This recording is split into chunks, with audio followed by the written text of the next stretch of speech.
Halo pemirsa, kembali lagi di One Story akhir pekan.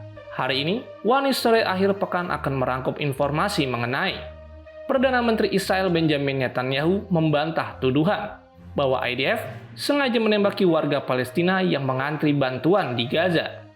Mereka menegaskan bahwa militer Israel beroperasi di medan sulit dan telah diperintahkan untuk meminimalkan korban sipil. Sementara penyelidikan atas dugaan pelanggaran tengah berlangsung. Informasi lainnya pemirsa, Robert G. O'Neill, mantan tentara pasukan khusus Amerika Serikat yang menembaki mati pendiri Al-Qaeda, Osama bin Laden, menyatakan siap membunuh pemimpin tertinggi Iran, Ayatollah Ali Khamenei, jika diminta Presiden Donald Trump. Dia sebelumnya juga memprediksi akan terjadi kudeta militer di Iran. Pemirsa, inilah One Story akhir pekan selengkapnya.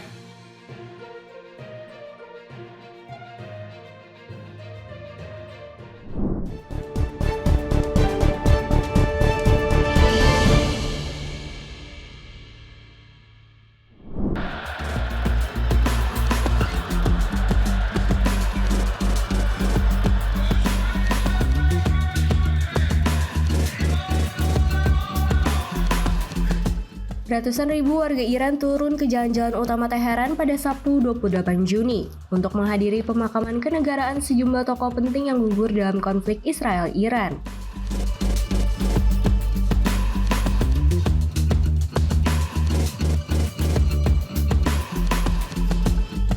Mengenakan pakaian serba hitam, para warga dengan kompak meneriakkan slogan-slogan anti-Israel dan anti-Amerika, sambil menyatakan dukungan penuh kepada pemimpin tertinggi Iran, Ayatollah Ali Khamenei.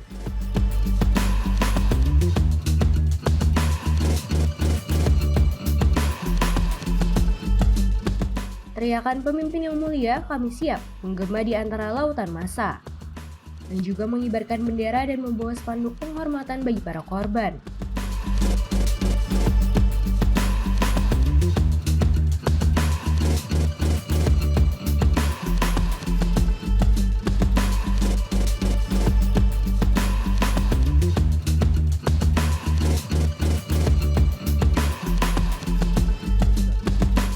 Upacara penghormatan tersebut digelar untuk 60 korban tewas akibat serangan Israel yang mencakup sejumlah tokoh penting, seperti komandan militer senior, 6 ilmuwan nuklir, 4 ilmuwan lainnya, serta warga sipil termasuk perempuan dan anak-anak.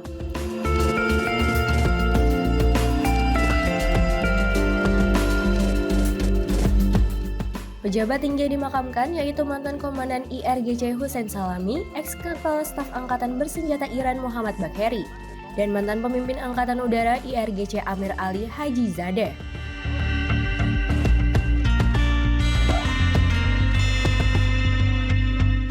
Ketiganya dikenal sebagai tokoh berpengaruh dalam struktur militer Iran.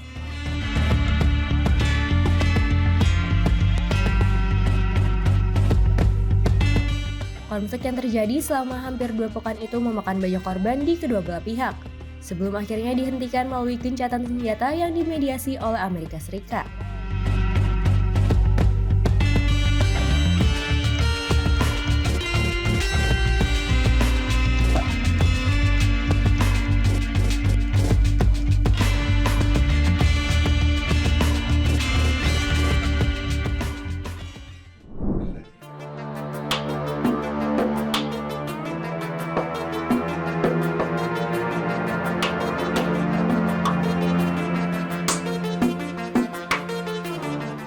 Seorang eks-pasukan khusus Amerika Serikat menebar ancaman siap membunuh pemimpin tertinggi Iran Ayatollah Ali Khamenei jika diminta Presiden Donald Trump.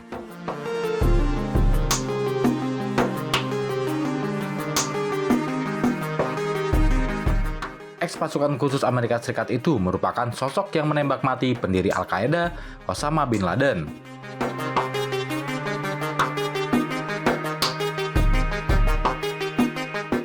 Mantan personil Navy SEAL itu mengatakan sepatu bootnya masih pas ketika ditanya tentang misi potensial yang menargetkan Khamenei.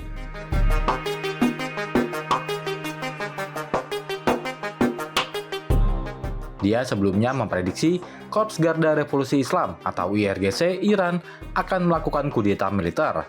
untuk menggulingkan Khamenei ketika Iran dan Israel terlibat perang selama 12 hari.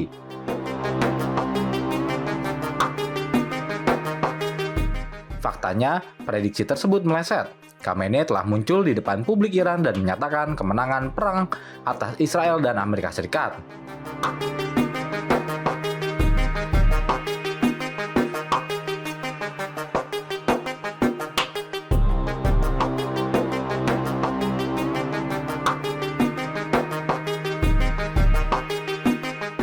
Dalam pidato panjangnya, Khamenei menyatakan Zionis Israel akan hancur total jika Amerika Serikat tidak ikut campur dengan menyerang situs-situs nuklir Iran.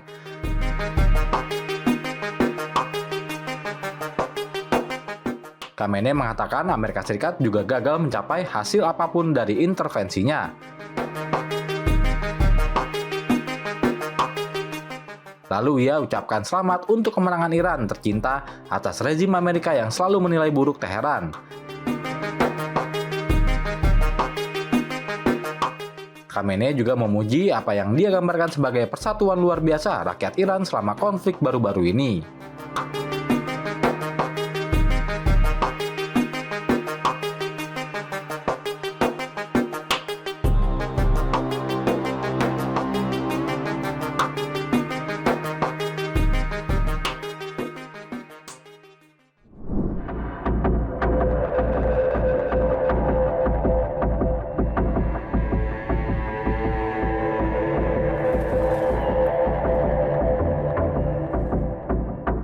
Sebuah kabar yang mengejutkan datang dari media Israel, Haaretz, melaporkan sebanyak hampir 100.000 warga Palestina dikabarkan telah meregang nyawa akibat perang genosida Israel di Gaza.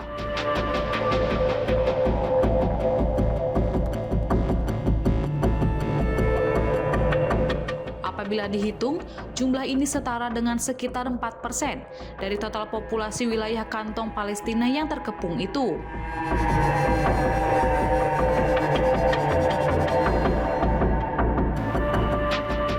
Angka yang diungkap Haaretz ini tentu saja jauh melampaui data yang selama ini dirilis oleh Kementerian Kesehatan Gaza, yang mencatat 56.300 jiwa sejak militer Zionis melancarkan invasi brutalnya pada Oktober 2023. Menurut Haaretz, tingginya angka kematian ini bukan semata-mata karena rentetan serangan membabi buta dari Israel.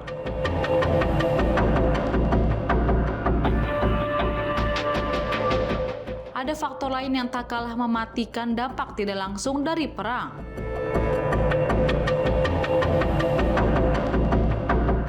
Bayangkan saja kelaparan, kedinginan, dan beragam penyakit merebak di tengah ambruknya sistem kesehatan Gaza.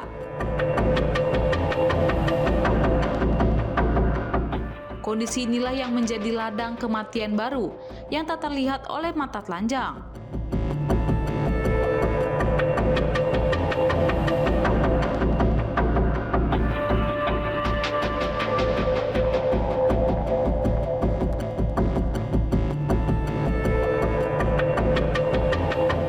Meskipun juru bicara Israel, jurnalis, dan bahkan para influencer mati-matian menyangkal angka-angka mengerikan ini, Haaretz menegaskan bahwa semakin banyak pakar internasional yang justru membenarkan daftar korban tersebut.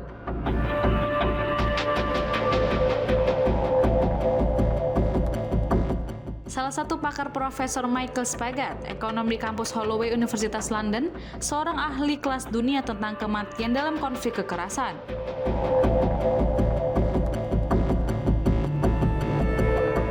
Penelitian Spagat menyurvei 2.000 rumah tangga di Palestina yang terdiri hampir 10.000 jiwa.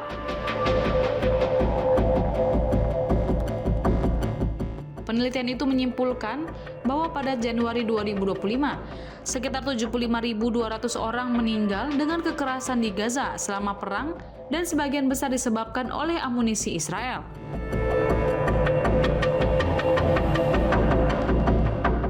Sebanyak 56% dari mereka yang tewas itu adalah anak-anak hingga usia 18 tahun dan wanita.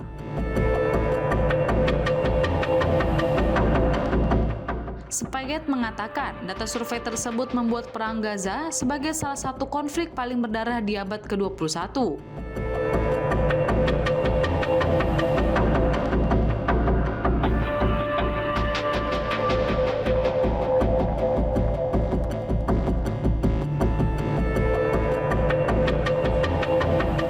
Sebagai informasi, tentara Israel telah melancarkan serangan brutal terhadap Gaza sejak Oktober 2023, meskipun ada seruan internasional untuk gencatan senjata.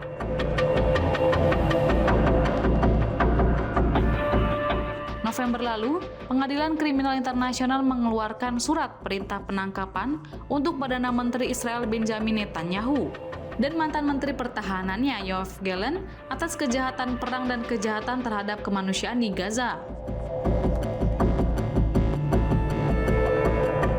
Israel juga menghadapi kasus genosida di pengadilan internasional atas perangnya di daerah kantong tersebut.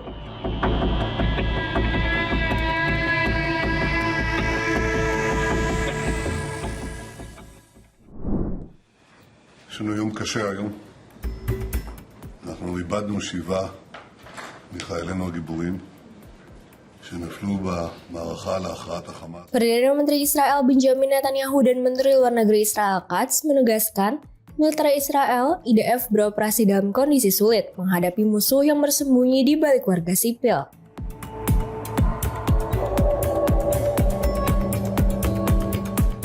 Keduanya menyatakan bahwa IDF mendapat perintah tegas untuk menghindari jatuhnya korban sipil.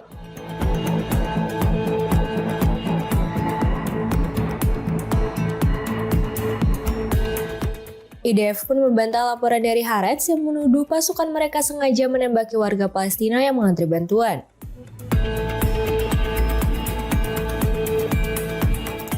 Laporan Haaretz sebelumnya memuat kesaksian seorang prajurit IDF yang mengaku pasukannya mendapat perintah menembaki kerumunan warga meski tidak menimbulkan ancaman.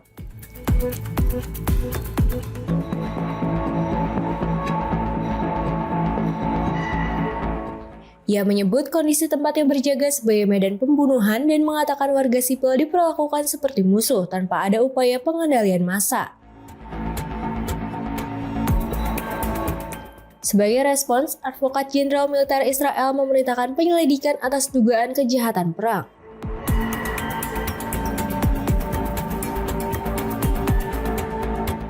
Unit khusus telah dibentuk untuk menyelidiki prajurit yang bertugas di sekitar lokasi distribusi bantuan.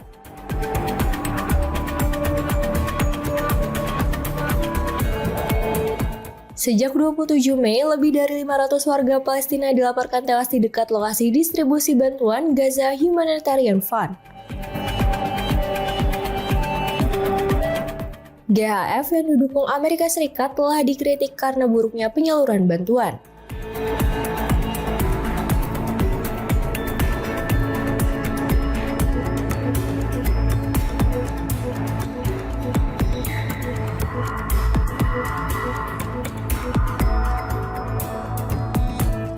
Meski begitu, GHF mengklaim tak mengetahui adanya korban di pusat distribusinya dan justru memuji IDF karena menyediakan jalur aman.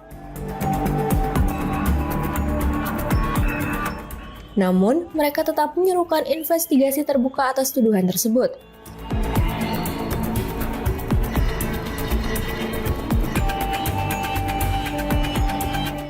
GHF menyatakan telah menyalurkan lebih dari 25.000 paket bantuan di 3 titik distribusi di Gaza.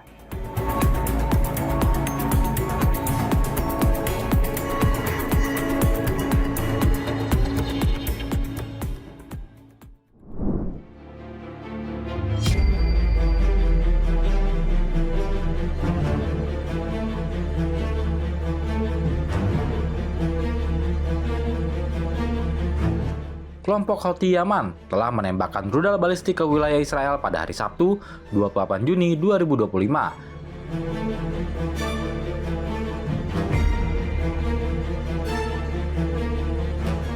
Serangan ini terjadi setelah perang Iran-Israel mereda dengan gencatan senjata disepakati kedua pihak.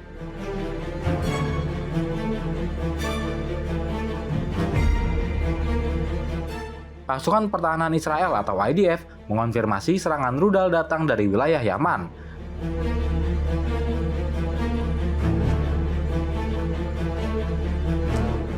serangan rudal Houthi itu memicu sirine serangan udara di seluruh wilayah tengah, barat, dan selatan Negev.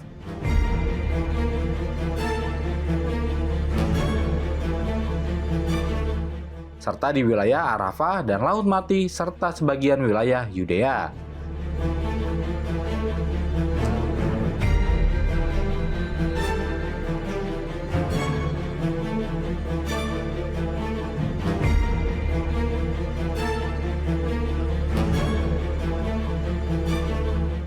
Sementara itu, juru bicara militer Houthi, Yahya Saree, mengatakan pasukannya memang menembakkan rudal balistik ke Beersheba, Israel, dan berjanji akan terus menargetkan lokasi Israel hingga perkampungan di Gaza dicabut.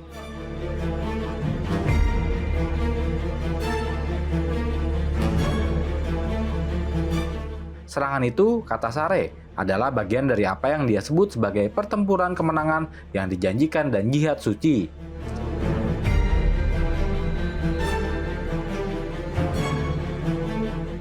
Sebuah kampanye militer yang lebih luas untuk mendukung rakyat Palestina dan faksi-faksi perlawanan di Gaza.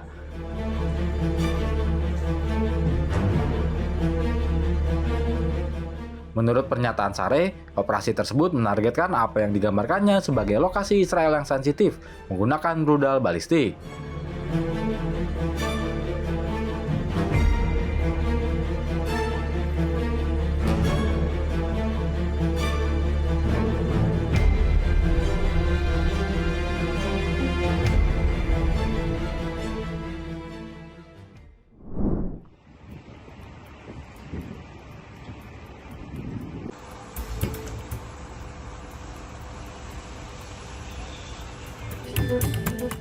Rusia kembali mengencarkan serangan drone ke kota pelabuhan Odessa di selatan Ukraina Sabtu 28 Juni malam.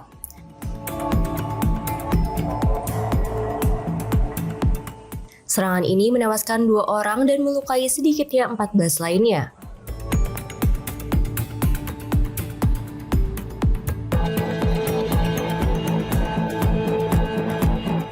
Dilansir dari AFP, pihak berwenang Ukraina menyebutkan bahwa eskalasi ini terjadi di tengah kebuntuan upaya diplomatik yang dipimpin Amerika Serikat untuk mengakhiri konflik yang telah berlangsung lebih dari 3 tahun.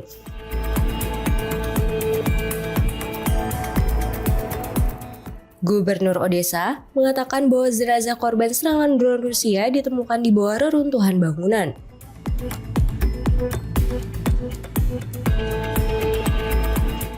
Ia juga menambahkan bahwa total 14 orang yang luka-luka dalam serangan tersebut termasuk 3 anak yang turut menjadi korban.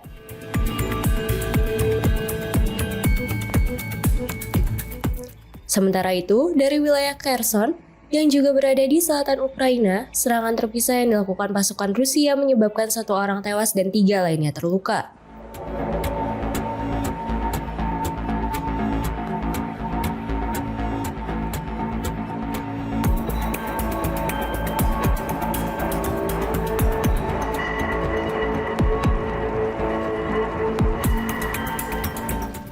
Sejak invasi dimulai, puluhan ribu warga Ukraina telah tewas, jutaan lainnya terpaksa mengungsi.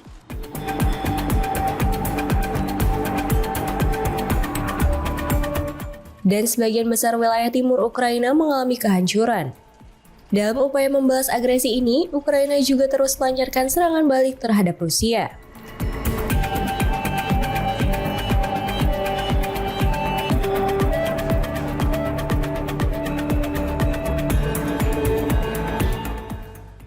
Di sisi lain, Kementerian Pertahanan Rusia menyatakan bahwa sistem pertahanannya berhasil menjatuhkan 31 drone Ukraina.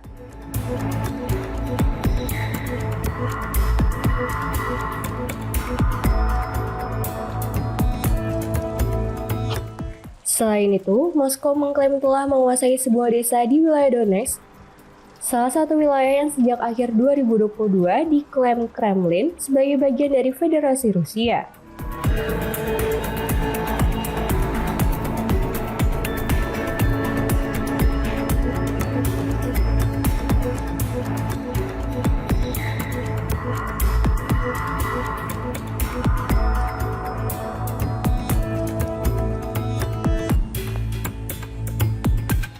Rusia terus mengajukan syarat berat untuk mengakhiri perang termasuk menuntut Ukraina.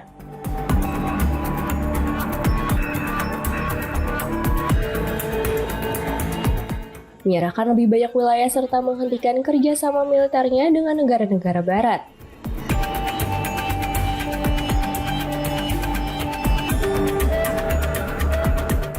Namun, pemerintah Ukraina menolak, menyebutnya sebagai tuntutan yang tidak dapat diterima.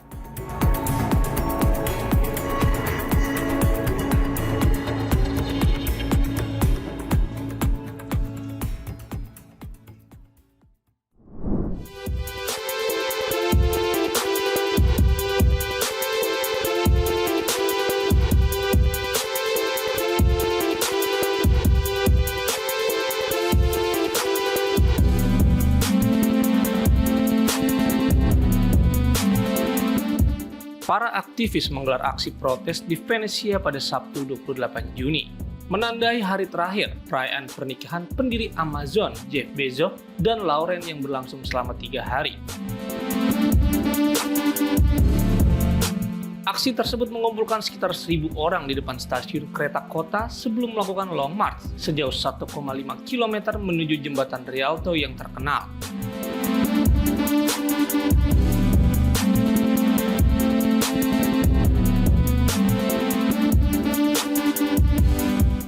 Massa membawa spanduk dengan tulisan seperti Kiss Yes, Bezos No, yang merupakan permainan kata atas nama keluarga miliarder tersebut dan istilah dalam bahasa Spanyol. Serta spanduk bertuliskan No Space for Bezos, yang mengacu pada perusahaan teknologi antariksa milik Bezos, Blue Origin. Spanduk ini kemudian dipasang di jembatan Rialto, diiringi dengan penyalaan asap warna-warni.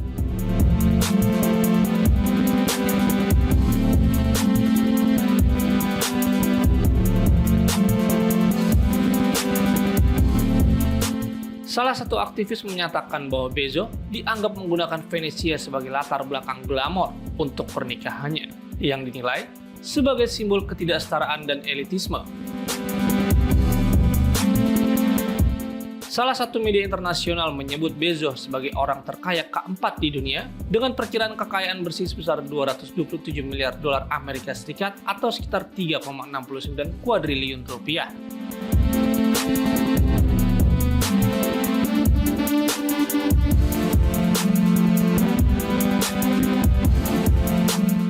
Para pengunjuk rasa juga mengungkapkan kekhawatiran mereka terhadap dampak pariwisata massal yang bisa menyebabkan meningkatnya biaya hidup serta berkurangnya jumlah penduduk di kota Laguna tersebut. Data menunjukkan bahwa jumlah penduduk di pusat kota bersejarah Venesia kini kurang dari 50.000 orang, turun drastis dari lebih 100.000 orang sekitar 50 tahun lalu.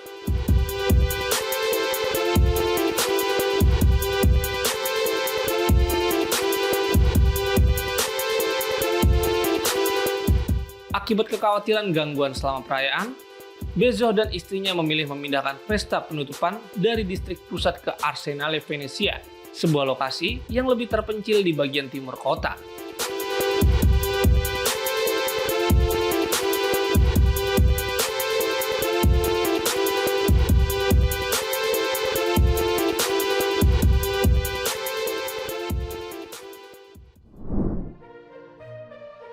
Demikian informasi yang dapat kami sampaikan, pemirsa. Terima kasih telah bergabung bersama kami. Sampai jumpa di One Sore akhir pekan berikutnya, setiap pukul 7 malam, hanya di kanal YouTube TV One Newscom.